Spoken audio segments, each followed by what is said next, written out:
우리는 지난 시간에 하나님의 피조물로 창조된 인간, 창조주 하나님께서 창조하신 것들 중에서 만물의 영장으로 창조된 우리 인간에 대해서 살펴보았고, 그 인간 속에는 하나님의 형상이 깃들어 있다. 또 한 가지는 그런 인간이 타락으로 말미암아 비참한 상태에 빠지게 되었다라고 하는 것까지 살펴보았습니다. 그러면 오늘 비참한 타락과 죄와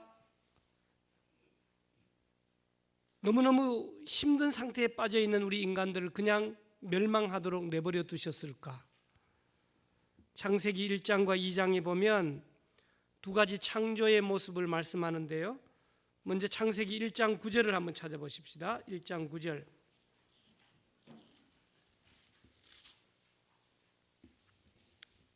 공부 시간이니까 교재를 찾아보겠습니다. 1장 9절 시작.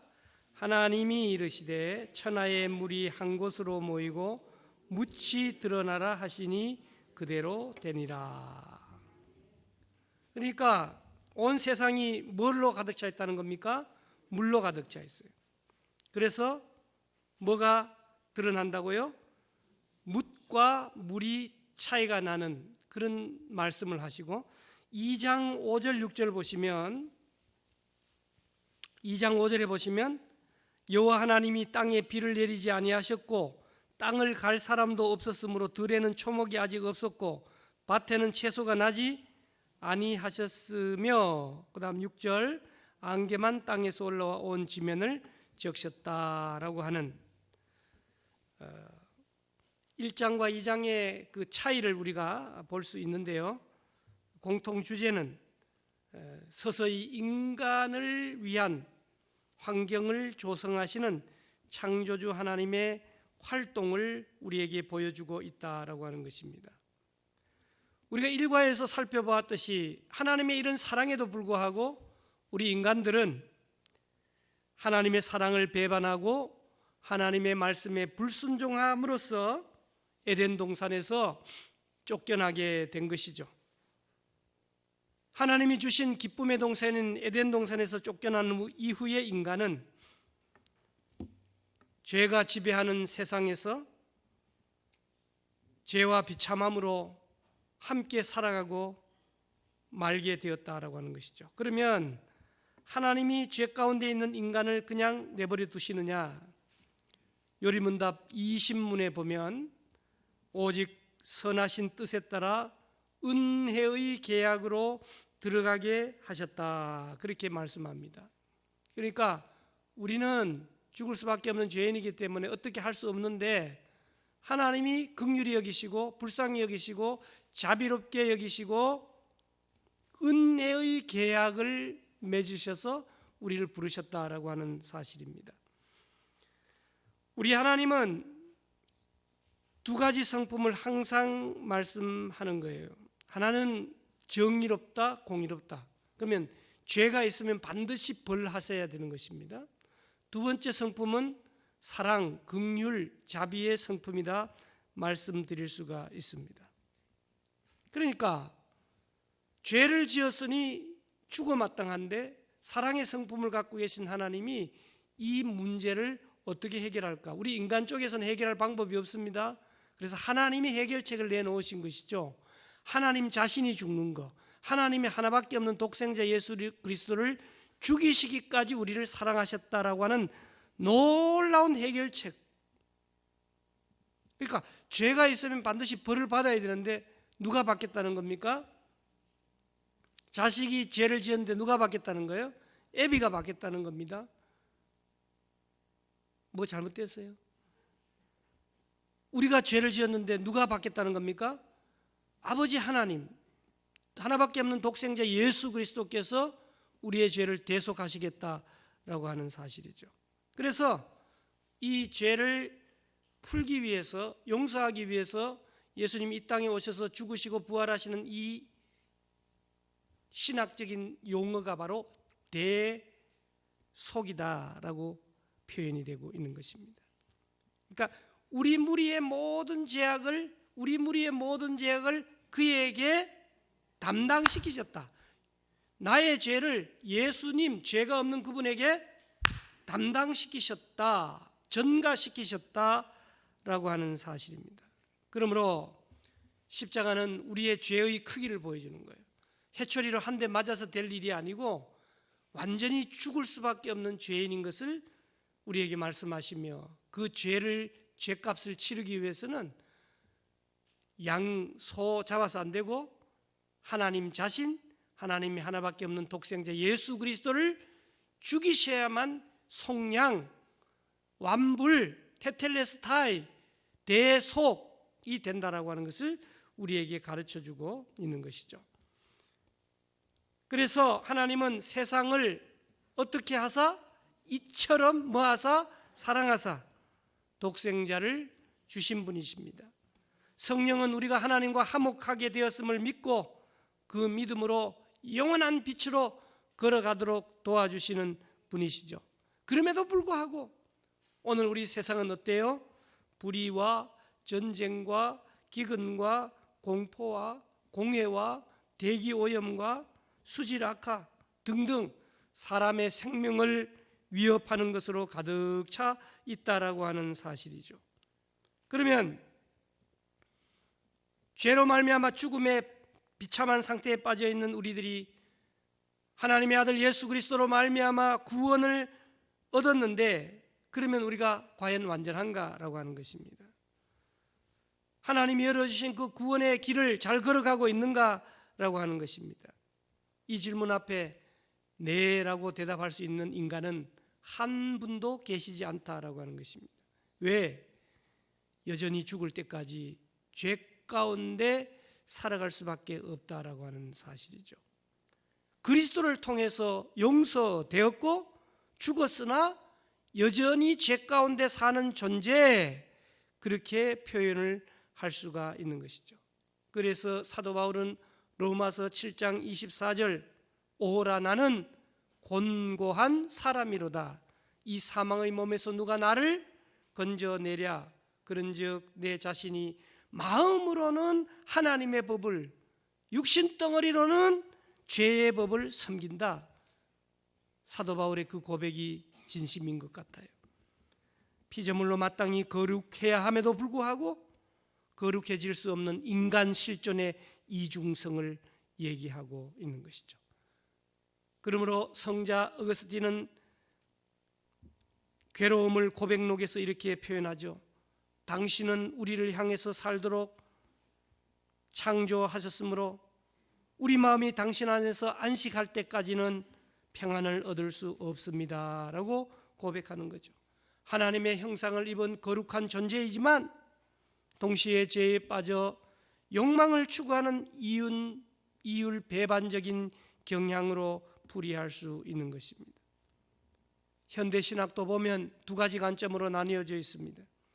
인간 안에 있는 파괴되었으나 아직 완전히 파괴되지 않은 하나님을 닮은 거룩한 형상을 강조하는 인간관, 예를 들면 캐톨릭과 동방 정교의 인간관이죠.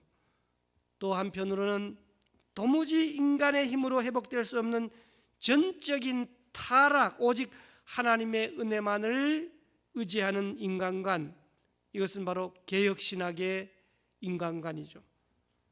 개혁주의 신학 전통에 따라서 우리 안에 있는 하나님의 형상은 완전히 파괴되고 온전한 하나님의 형상으로 오신 예수 그리스도 외에는 회복할 수 없다고 고백하는 거죠.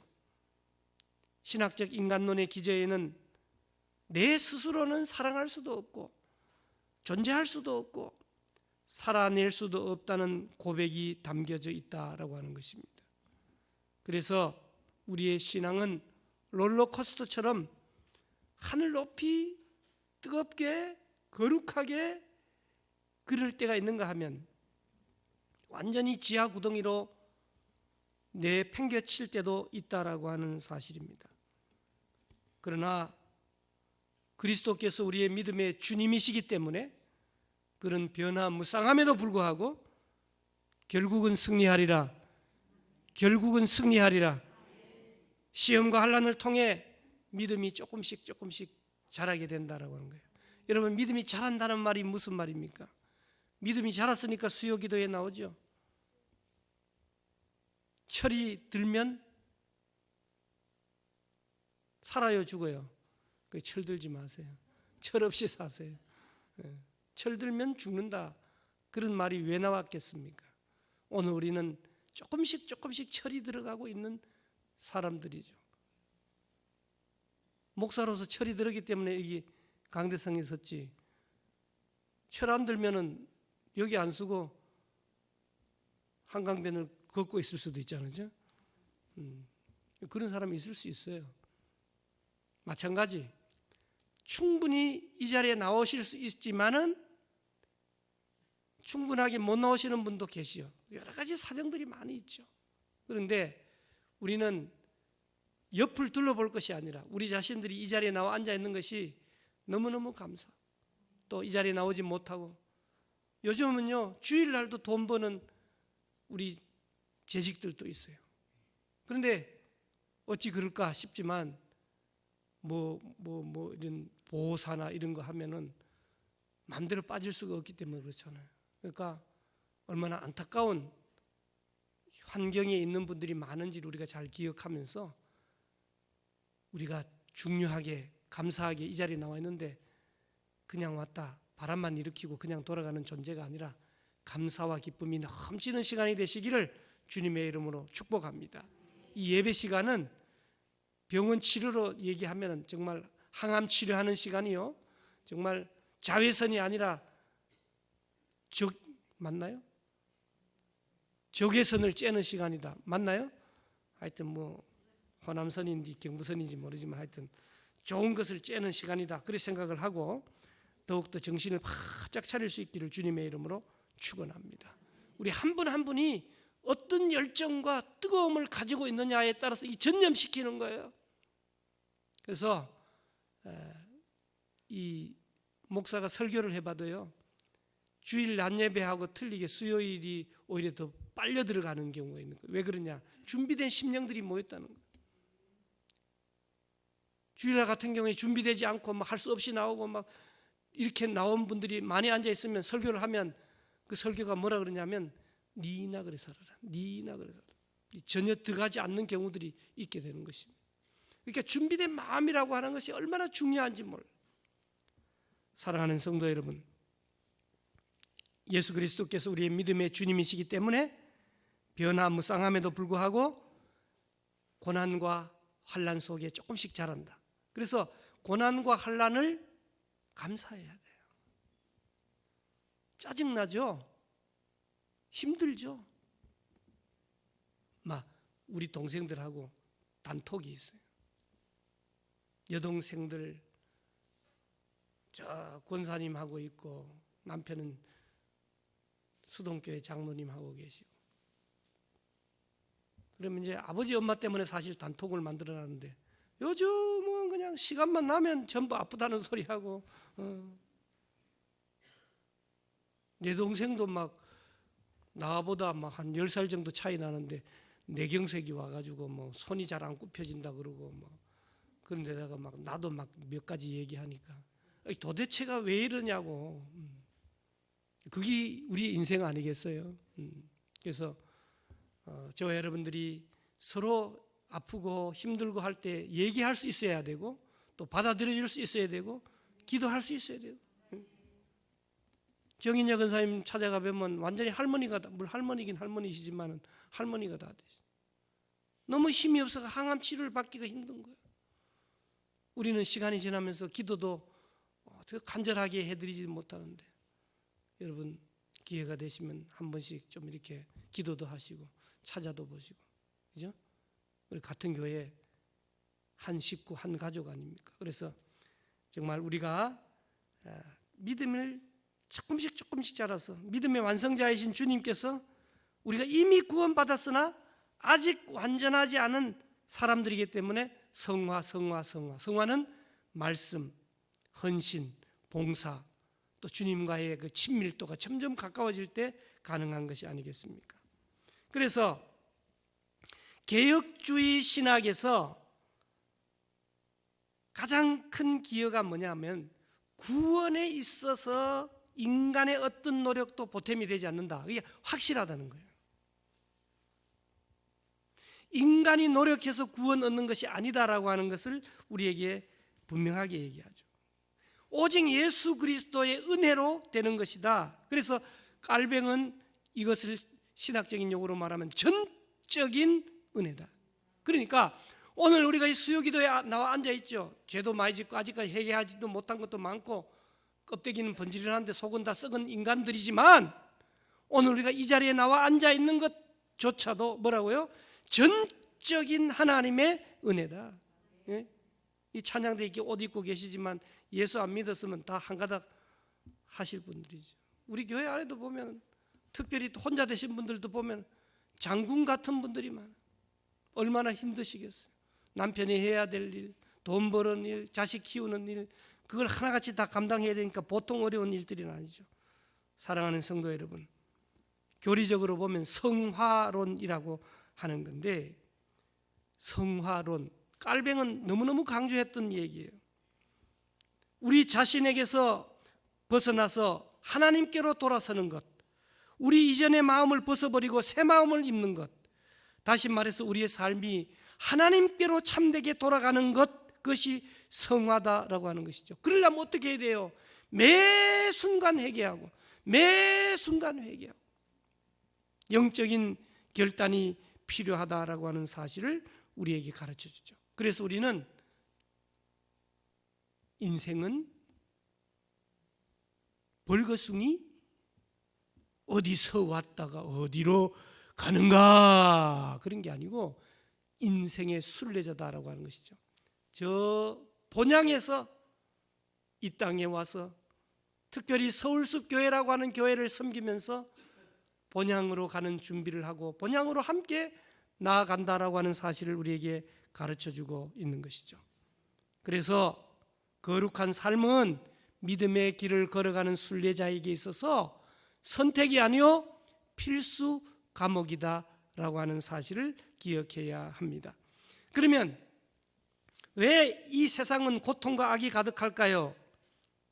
인간의 죄를 짓고 그 책임을 하나님의 아들 예수 그리스도가 짊어졌다는 기독교의 가르침은 예수님을 믿지 않는 사람들에게는 이해가 되지 않죠. 뭔 헛소리하고 앉았어. 아니 예수가 이 세상의 죄를 악을 해결했다면 여전히 남아있는 죄는 뭐야? 뭐라고 대답을 하겠습니까? 이 세상에서 나타나는 이 병리적인 실존적인 현상들 말입니다. 여러분 오늘날도 차별금지법을 얘기하면서 동성애를 얘기하면서 하죠.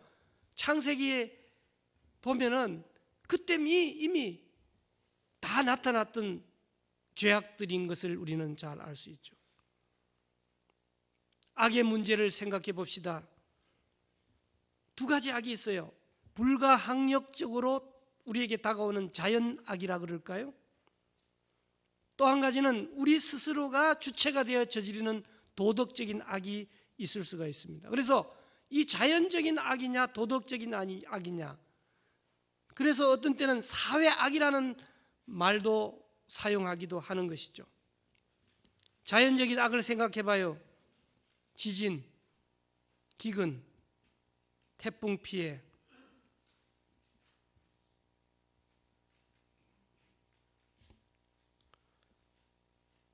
여러분 자연재해 엄청나지 않아요?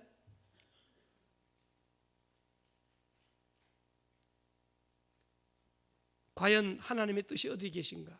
거기에 대해서 우리에게 좀 더 잘 가르쳐 주는 책이 바로 욥기라고 하는 책이죠. 욥은 어떤 고난을 받았습니까? 상상할 수 없는 고난이에요. 완전히 종합 세트로 고난을 받게 된 것이죠. 첫째 뭐예요? 자녀들을 다 잃어버렸어요. 하나도 아니고 하루아침에. 거기다가 아내까지 욕하고 떠났어요. 그 다음 요즘 같으면 뭐 다 떠나면 어때? 다 떠나면 뭐 더 좋지 뭐, 그죠? 뭔 말인지 이해를 못 하겠어요. 대기업의 총수인데 뭐 다 떠나고 다 가고, 그럼 누구 거예요? 내 거잖아. 다 내 거잖아. 그거 가지고 얼마나 싸우는데. 그런데 문제는 가족이 다 떠날 뿐만 아니라 뭐도 떠났다고요? 재산도 다 떠났다고 하는 거예요. 마지막 남은 자신의 건강도 잃어버렸다라고 하는 거예요. 그러니까 희망 건덕지라고 하는 것은 하나도 없다라고 하는 사실이죠. 욥기 21장에 보면 욥의 신세를 표준 세번역어는 이렇게 번역하네요. 어찌하여 악한 자들이 잘 사느냐, 어찌하여 그들이 늙도록 오래 살면서 번영을 누리느냐. 누가? 악한 자들이. 어찌하여 악한 자들이 자식을 낳고 자손을 보며 그 자손이 성장하는 것을 본다는 말이냐. 그들의 가정에는 아무 재난도 없고 늘 평화가 깃들며 하나님마저도 채찍으로 치시지 않는다. 그들은 그렇게 일생을 행복하게 살다가 죽을 때는 아무런 고통 없이 조용히 스올로 내려간다. 그런데도 악한 자들은 자기들을 그냥 좀 내버려두라고 하나님께 불평을 한다. 이렇게 살면 되지 하나님의 뜻을 알 필요가 무엇이냐고 한다. 전능하신 분이 누구이기에 그를 섬기며 그에게 기도하고 한다고 해서 무슨 도움이 되겠느냐고 입으로 찌꺼린단 말이에요. 그게 누구라고요? 하나님을 모르는 사람들이 욥 시대에 그렇게 살았다는 거죠. 다른 말로 표현하면 악인이 오히려 더 잘 산다는 것입니다. 하나님의 뜻을 때때로 살려고 발버둥 치민도 불구하고 하나님은 나의 기도를 외면하시는 것처럼 왜 이렇게 침묵하시고, 아니 고난과 고난이 겹쳐오는 걸까요? 욥의 한탄 섞인 기도가 우리의 가슴을 울리는 경우는 우리의 삶도 때로 그러하다라고 하는 사실이죠. 이런 자연적인 악이 있는가 하면 우리 스스로가 주체가 되어지는 도덕적인 악이 있습니다. 도덕적인 악인 개인적인 차원과 제도적 차원에서 발생하게 되는데, 한 개인이 다른 사람에게 상해를 입히거나 잘못을 저질러 수가 있어요. 뿐만 아니라 제도적인 관점에서 이데올로기적인 폭력성의 결과로 발생하는 악이 있다라고 하는 거죠. 여러분 2차 대전 때 독일의 나치의 유대인 대학살 사건을 생각해 보세요. 인간의 무능력함이에요. 여러분 폴란드 같은데 그 유치장에 한번 가보십시오. 그 유해들을 한번 보십시오.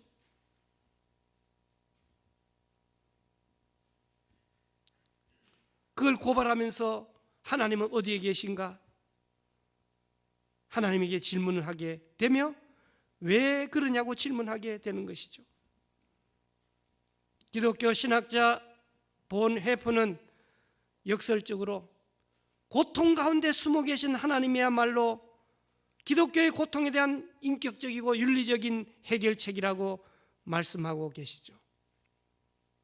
숨어 계신 하나님은 십자가에서 하나밖에 없는 독생자 예수 그리스도를 죽이시기까지 하신 하나님이시다라고 하는 사실이죠.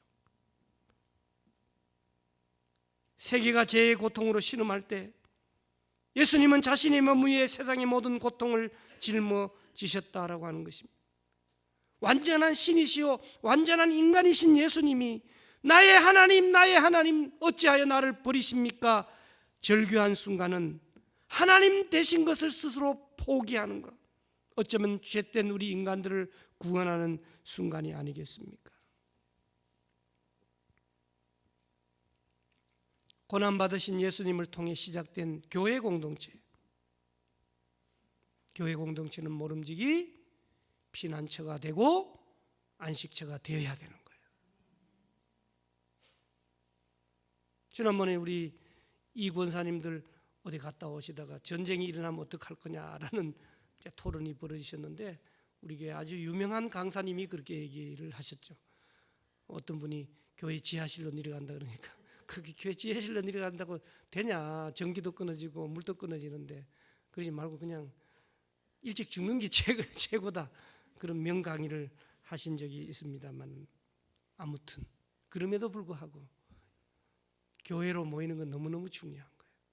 교회는 그리스도인들이 피난처도 되어야 되지만 교회는 안 그리스도인이 어려울 때라도 홍수가 나고 갈 데가 없을 때 그 마을에서 교회로 몰려들 수 있는 피난처가 되어야 된다라고 하는 사실이죠. 그러기 위해서는 우리 교회가 더욱더 열심히 섬겨나가는 그러한 삶도 우리가 함께 해야 되는 것이죠. 하나님은 우리에게 말씀하시기를 내 이웃을 내 몸과 같이, 내 몸이라고 하는 것은 교회 공동체를 말씀하고 있는 것 아니겠습니까? 여러분, 인간의 제일 된 목적이 뭐라고요? 하나님을 영원롭게 하며 그분을 영원토록 즐거워하는. 하나님 너무 즐거워요. 오늘 우리가 하나님의 형상대로 지음을 받았지만 너무 어리석고 하찮은 존재가 되었습니다. 삶의 방향도 잃어버렸습니다. 그러나 기억하십시오. 하나님은 끝까지 포기하지 않으셨습니다. 공의의 하나님, 사랑의 하나님, 갈등이죠. 여러분 어떻게 하시겠어요? 사랑의 하나님이 공의의 하나님 앞에 내가 죽겠다, 하나밖에 없는 독생자 예수를 죽여서까지 우리를 살리시겠다고 말씀해 주고 있는 것이죠. 오늘 우리가 이 땅을 살아가면서 가만히 생각해 보십시오. 다른 사람을 사랑할 때 살아있는 존재임을 깨닫게 되는 것입니다. 그것도 인간적인 사랑이 아닌 하나님의 사랑으로요. 오늘 우리가 수요일 날 이렇게 모였어요.